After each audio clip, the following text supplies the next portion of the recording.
we are doing some more revision.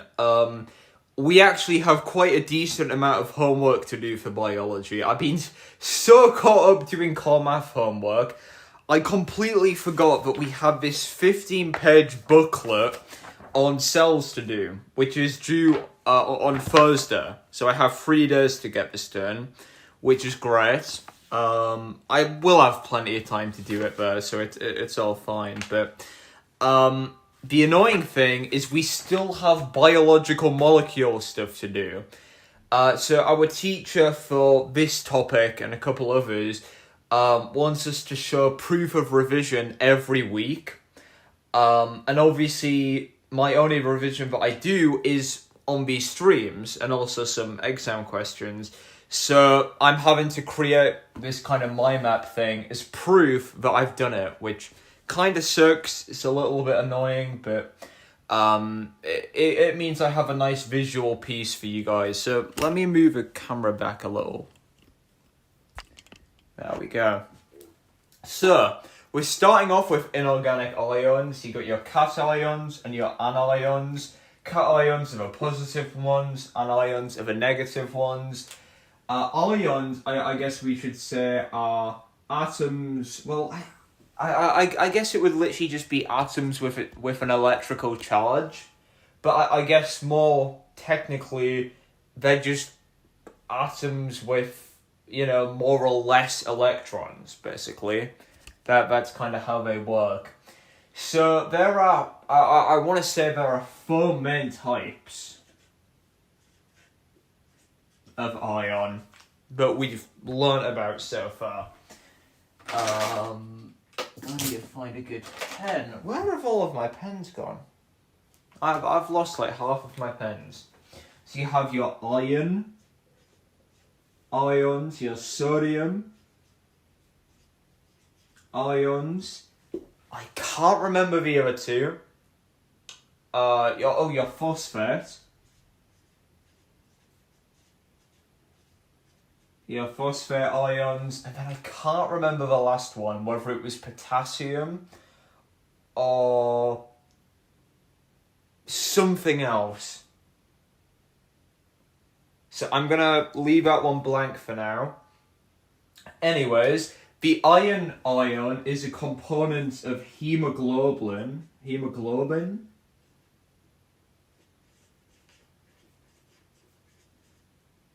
which allows for the actual absorption of oxygen.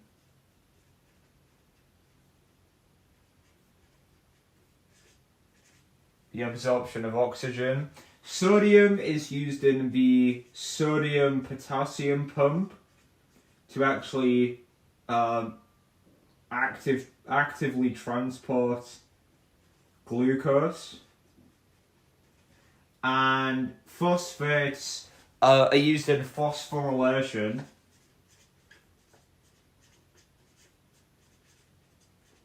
And they're a component of ATP. The last one, I don't recall the other type of inorganic ion. I know that there's iron, sodium, phosphorus. I don't recall the other one. It might be potassium.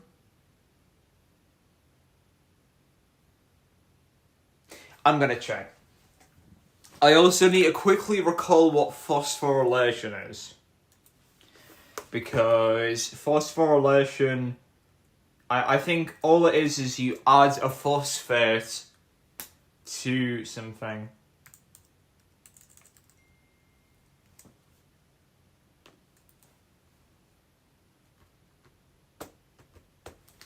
Website's taking a while to load.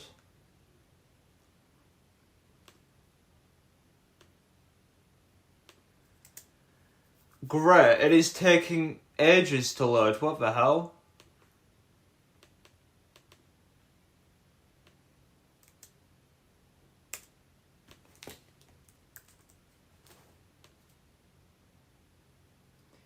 My apologies, guys. This is, for some reason, just completely crashed.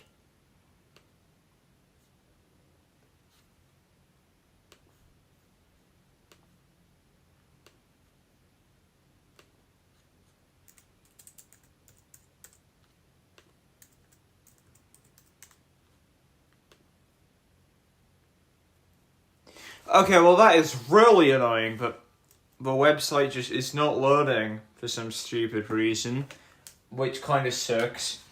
I guess we can move on, because that's all inorganic ions is. That is literally it. Iron, sodium, phosphate. That is it. I'm just going to put atoms with an electric charge.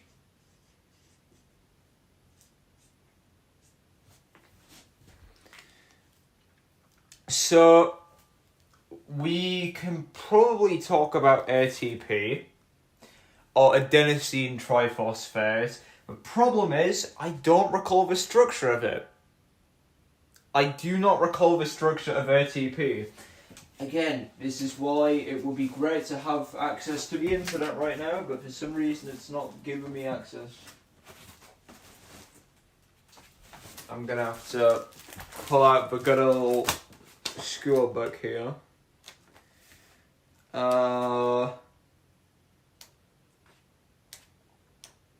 We can obviously talk about DNA in a little.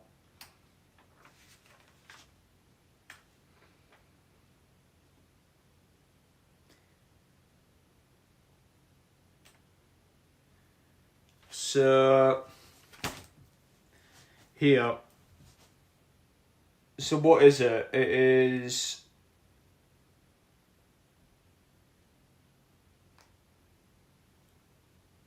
I don't even know, bro, this fucking website.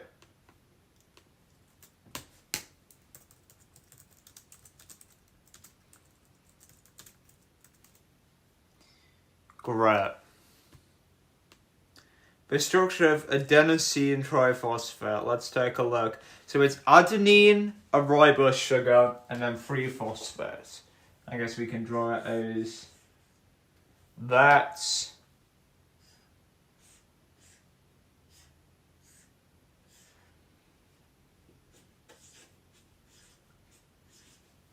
There.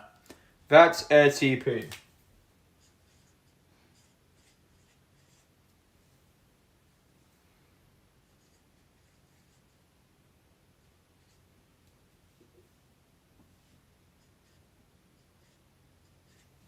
So, these are high energy, these right here are high energy covalent bonds.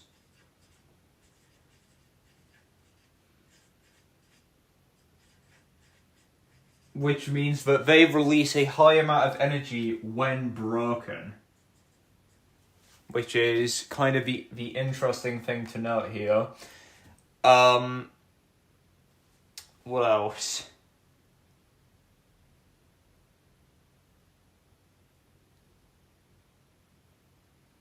Phosphorylation is the addition of phosphorus to a molecule.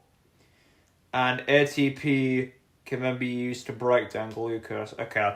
Thing is, I didn't really understand much of this topic when starting, so I really didn't write many good notes. Which sucks now because this stupid website, the only website I use for my notes, and I literally can't have access to it because it's just not working. I can probably pull up... Here we go.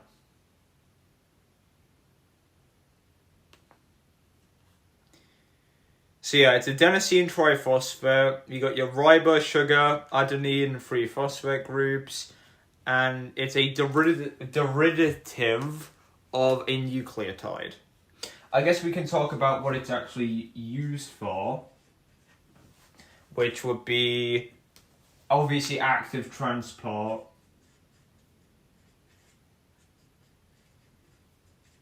movements. What else? Just metabolic processes in general.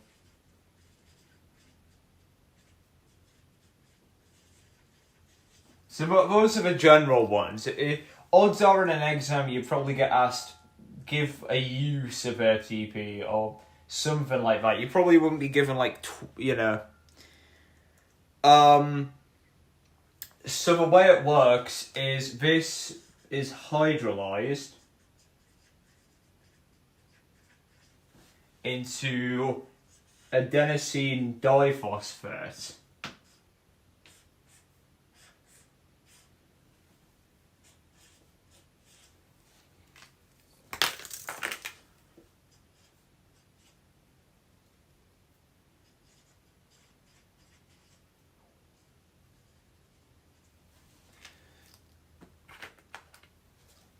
Plus the inorganic phosphate. And this obviously releases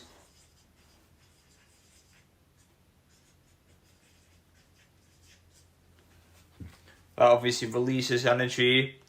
The PI phosphorylizes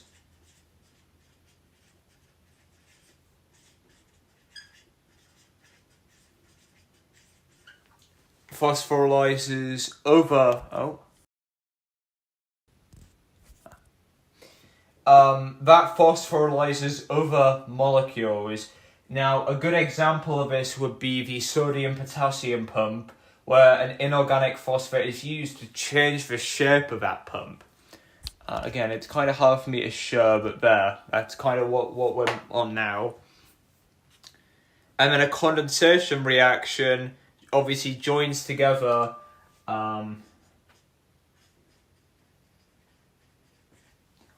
joins back together the inorganic phosphate. That's how it's formed. And you got your ATP synthase as well. ATP synthase and ATP hydrolase. So,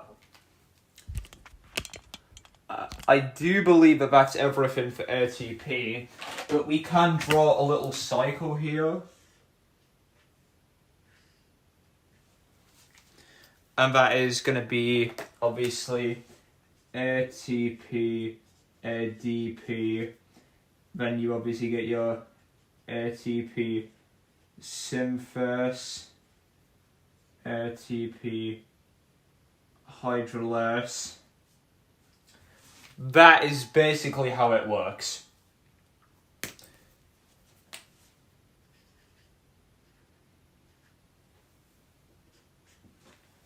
So, let's go check inorganic ions.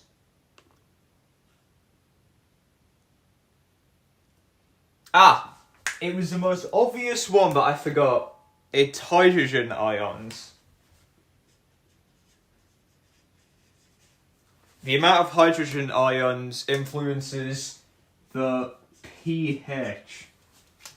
There you go, that's it. Now moving on to water. So, water is obviously found in aqueous environments.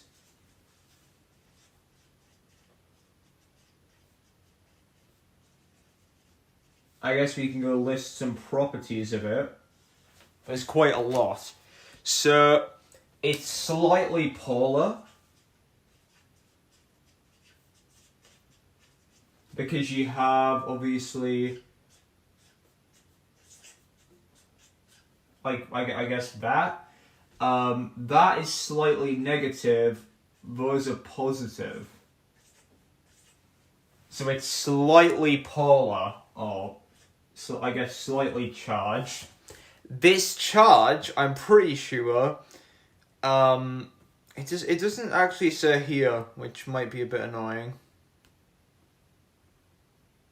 But that means that weak hydrogen bonds.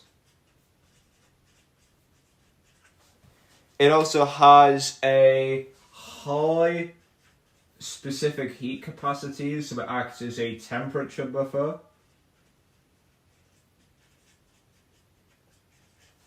And remember, heat capacity is where how much energy is required to raise the temperature of 1 kilogram of that substance. Cohesion and surface tension So the water molecules stick together.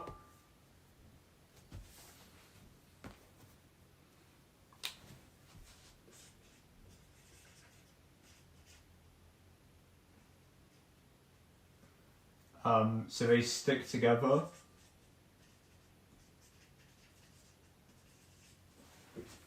There are some other properties, for example, it being a metabolite. I can't pronounce that for the life of me. In other words, it's used in metabolic reactions for condensation and hydrolysis.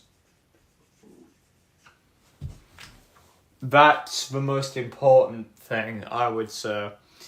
Has a cooling effect when evaporating off the skin. That could be useful, actually, information to have.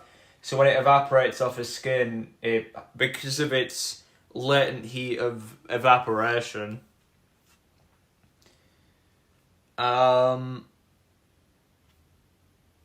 so I would argue that this topic isn't that bad. But I'm just gonna go check.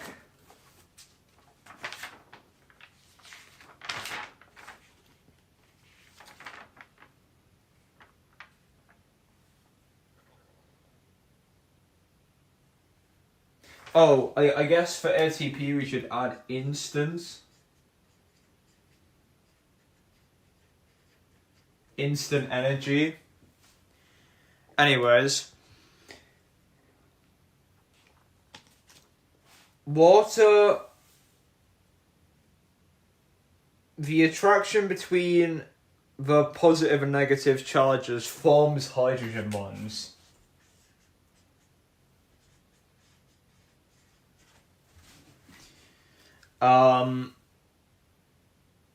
They break, so they because of how weak these bonds are, they constantly form and reform.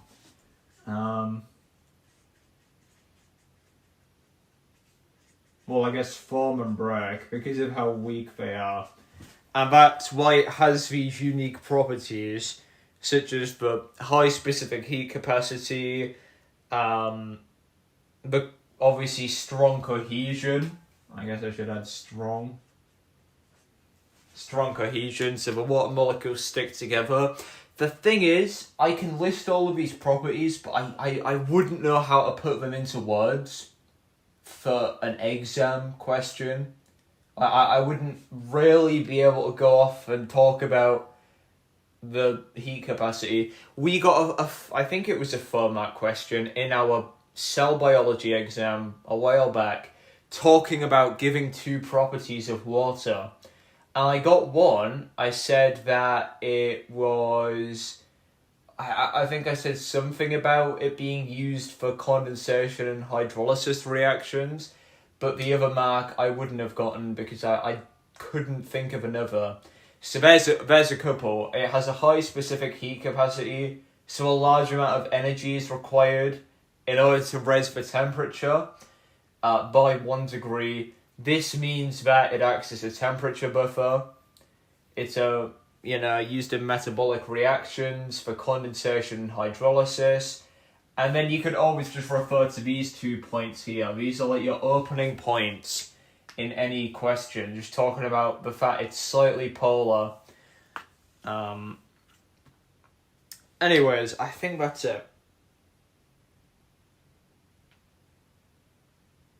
It can. Oh, one more thing. It's a solvent. This is what I wrote in my exam, actually, but I remember now. It's a solvent, so it can actually dissolve polar compounds.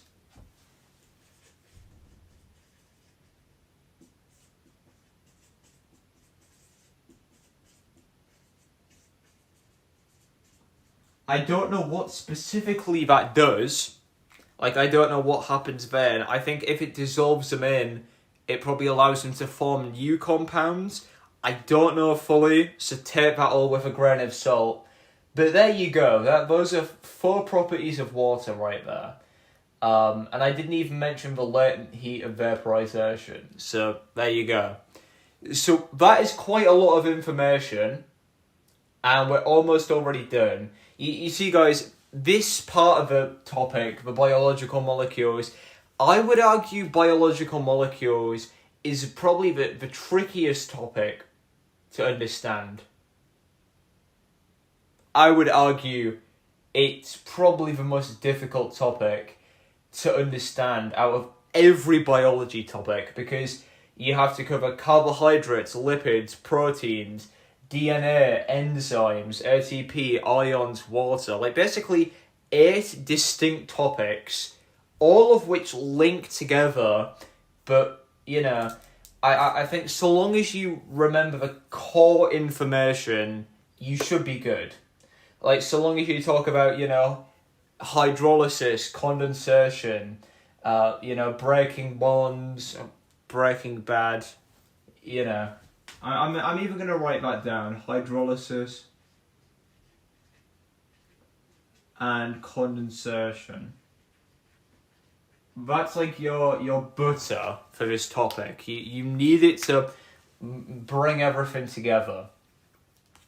Anyways, we're going to go on to deoxyribose nucleic acid. This is a pretty big topic, to be completely honest with you. This is probably the biggest topic out of all of the biological molecule topics. You have, obviously, DNA itself. Let's talk about the actual monomer for this first, which, from what I can recall, it is a base next to a... and I forgot. There is a phosphate, I know that much, and isn't it a pentose sugar? No, it's a ribose sugar. No, it might be a pentose. It might be a pentose sugar.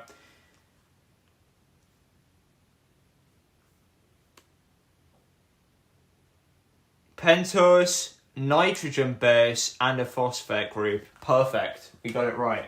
So this is a base. That is your pentose. Then obviously that's your phosphate sugar. Now the important thing to remember is it's different in RNA. In RNA they contain ribose. But obviously, and we'll bollocks, wrong pen. Obviously, they're two very distinct molecules.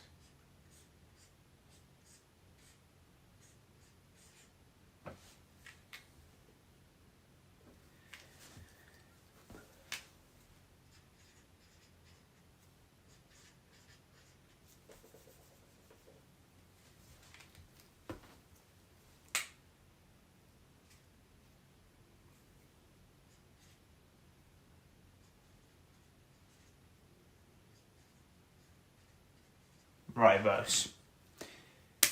So, obviously, they're two very distinct molecules. One has a phosphate group, one doesn't. We can talk about, obviously, the phosphodiester bonds. That's kind of a term that a lot of people get kind of stunned at.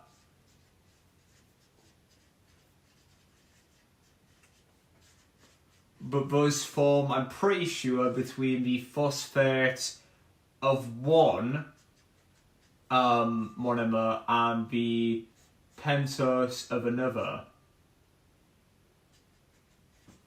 So that allows the whole molecule to form together. And then obviously you have your hydrogen bonds here. So it's a very unique molecule in the way that it joins together, I think. Instead of every other molecule where it only has one type of bond, this has obviously two. I mean, think about it. Lipids have ester bonds, proteins have peptide bonds, carbohydrates have glycosidic bonds. This has phosphodiester bonds and hydrogen bonds. So it's kind of unique in that sense. So DNA obviously carries genetic information, I guess you should talk about in an exam how stable it is. Just talking about properties of DNA here. It stores genetic info.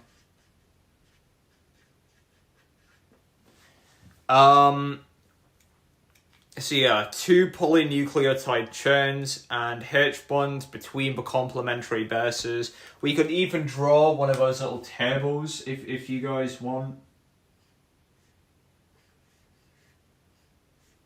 You have ATCG or AUCG, depending on obviously DNA or RNA, those are the base pairings. I feel like that's a lot of it, but I want to quickly talk about DNA replication.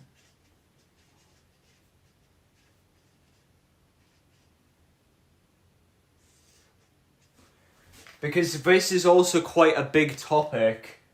Oh my god, it looks like some madman writings. But DNA replication, for this one, all you really need to know is the double helix is separated by DNA helicase. Each strand, which is then separated, acts as a template from which 3 floating nucleotides pair. From there, the nucleotides join together to form new strands, thanks to DNA polymerase, which forms the phosphodiester bonds. So to put that in simple terms, number 1, you have your DNA helicase.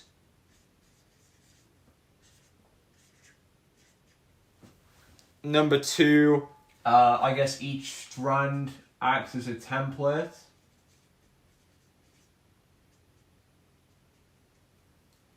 You got your free floating, or free bases. DNA polymerase.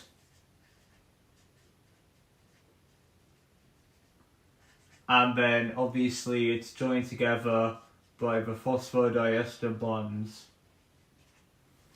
I feel like that's it. That is this whole topic over and done with. So I'm gonna start to erase this. But before I do, I'm gonna take a photo. Obviously send it to my teacher, so let me stand back.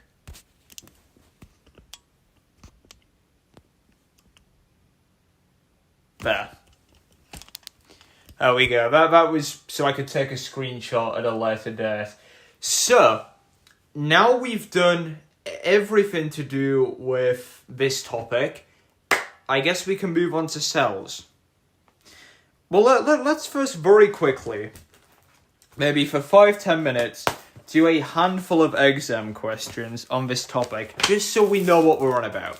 Because look, it's all fine me explaining this whole topic to you guys, but if I don't understand what I'm doing, you guys won't either. So, this looks like a lot of stuff that I haven't done yet. I just realised this is a lot of content that I have not gone over as of yet, which is a little bit worrying, but anyways. There's a lot of sheets here, holy shit, paper waste. I have my Luke Kelly Spectre Detectors pen here, so let's just try. So explain what is meant by a polymer. Okay. Where am I going to write this at? I guess just here. So a polymer is a larger molecule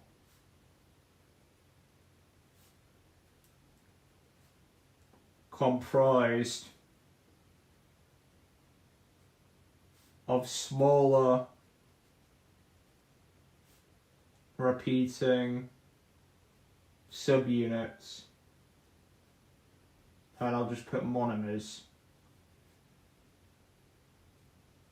Now, I probably didn't have to go in that much detail talking about monomers, but I did just in case. Give one example of a biologically important polymer other than starch or protein, DNA.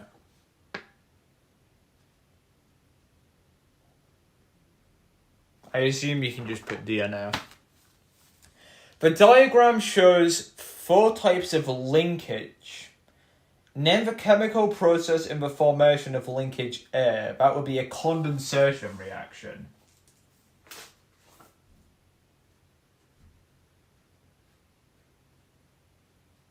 What is a monomer? This is 1 mark, so it is a small repeating subunit from which larger molecules, polymers, are formed. That was probably the right explanation that they were looking for. The figure below shows a phospholipid. The part of the molecule... the part of the phospholipid labelled A is formed from a particular molecule. Name it.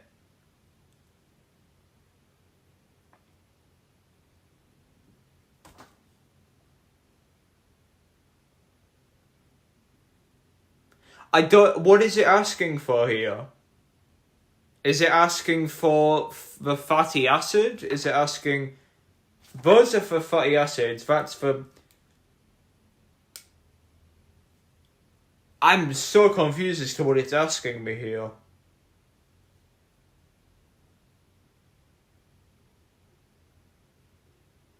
Oh, it's asking for the whole thing. Okay, hold on. Fatty acid tail. Is it...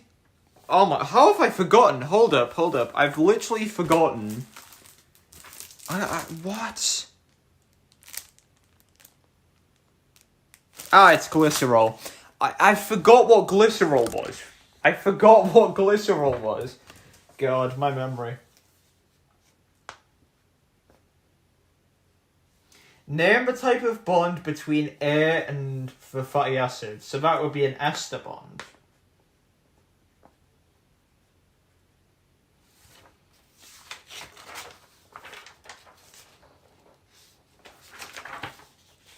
Name the type of reaction that joins monosaccharides together. Condensation.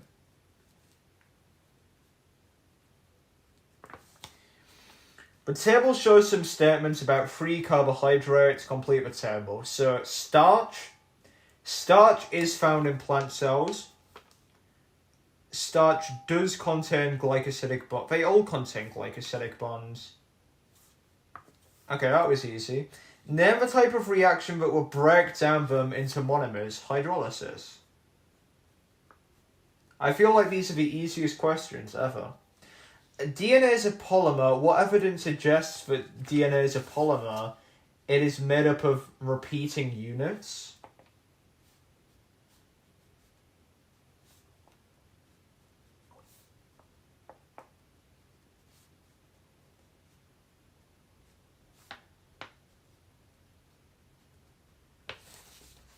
The equation shows a breakdown of lactose by the enzyme lactase. Name the type of reaction catalyzed. Hydrolysis. I feel like these are the easiest questions she could have picked, where the answer is literally hydrolysis and condensation 2 times. Name the molecules represented in the diagram. That would be your... So this is a triglyceride. So that would be your glycerol. That would be your fatty acid. Name a type of bond between P and Q. That would be an ester bond. Describe how you would test a liquid sample for the presence of a lipid. Oh, okay, 2 marks for this. Okay. We should at least get 3 points. That's the go-to. So, a positive result is when a cloudy white emulsion forms. You would add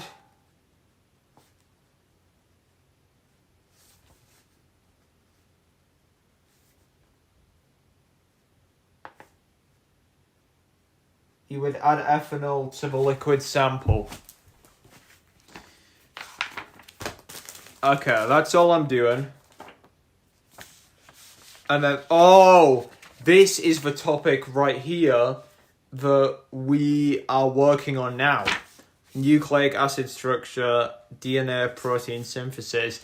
This topic is tricky. Don't get me wrong. I'll be completely honest. This one lesson we did literally like last week was the only time so far in biology that I have completely been stumped. The only time so far where I've looked and gone, what the fuck does any of that mean? And it was the protein synthesis lesson. I think it's just because of how much information she was spouting off so quickly to the point where it felt a little bit obnoxious. What I'm hoping is, and I'm going to have to ask her this, in our mock exam, obviously we haven't done every topic yet, I don't think. So are we going to cover this topic in our exams, like, next week or not? Because if we do, that is very concerning, because I'm going to have to revise all of this. If we don't, then I'll still have to revise it, because I don't understand it. So, kind of fuck myself over on that one. But anyways, that's... So in other words, we have a lot of stuff to actually do. I don't remember the next time we have that biology teacher. It might be Wednesday. So, Monday, I'll need to be revising some history, because we have only history on... we have only history and biology. Oh, no, hold up. We have history and biology. Shit. Okay, hold up. One sec, guys. I'm trying to think this out. So what that means is tomorrow, I need to revise. I need to do that antibody thing. Tuesday night, I will need to revise, obviously, this DNA stuff.